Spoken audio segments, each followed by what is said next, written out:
এই গাজব, তোকে বারবার নিষেধ করার পরও তুই ওকে কেন ডিস্টার্ব করছিস? তোর লজ্জা হয় না? তুই এত নির্লজ্জ কেন? বাবা তুমি এখানে? হ্যাঁ আমি এখানে। তোদের মতো ছেলেদের অপকর্মের জন্যই মানুষ রাস্তায় দাঁড়িয়ে 999-কে কল করে পুলিশ ডাকে। এই, তুই এত নির্লজ্জ কেন রে? তোর নিজের প্রতি লজ্জা হয় না? স্যার, এটা আপনার ছেলে? হ্যাঁ মা, এই বেয়াদবটাই আমার ছেলে। আমি ওকে ঠিক মতো মানুষ করতে পারি নাই। কিন্তু বাবা।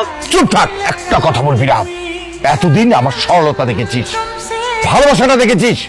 আজকে তোকে থানায় নিয়ে গিয়ে বুঝিয়ে দেবো যে আমি প্রয়োজনে কতটা কঠোর হতে পারি। একে থানায় ধরে নিয়ে যাও। তুমি একা কেন? আমার ছেলে কই? অপরাধীকে বিচার না করে ছেড়ে দেওয়া যায় না, সেটা তুমি জানো না?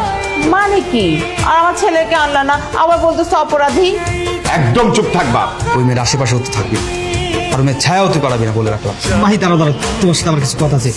কি বলবেন বলেন। তুমি হৃদয়ের বিরুদ্ধে মামলাটা তুলে নাও না, হৃদয় কখনো তোমাকে ডিস্টার্ব করবে না। পুলিশ ধরে নিয়ে গেছে, পুলিশকে বলুন। আমাকে এসে বলছেন কেন? চলুন তো মামা। আমি তোমার মায়ের মতন। আমি জানি আমার ছেলেটা অনেক বড় অন্যায় করে ফেলছে, এই জন্য আমি অনেক লজ্জিত মা। তুমি আমাকে একটা হেল্প করো না মা, তুমি থানায় গিয়ে একটু অভিযোগটা তুলে নাও। এই মুহূর্তে আমি কি করতে পারি? তুমি আমার সাথে একটু থানায় চলো। আচ্ছা ঠিক আছে। হৃদয়ের বিরুদ্ধে আমার কোনো অভিযোগ নেই। তুমি ভেবেচিন্তে বলছো তো? বাদী তার মামলা তুলবে, এটা ভেবে বলছে নাকি না ভেবে বলছে তাতে তোমার কি? প্রতিদিন এসব ঝামেলা ভালো লাগে না। আজকে ওকে ছেড়ে দেবো, কালকে যদি আবার সেম কাজ করে আসে তখন তো আবার বিচার আসবে। আমি আর ওর বিরুদ্ধে বিচার দিব না। সিগনেচার নিয়ে ওকে ছেড়ে দেবো।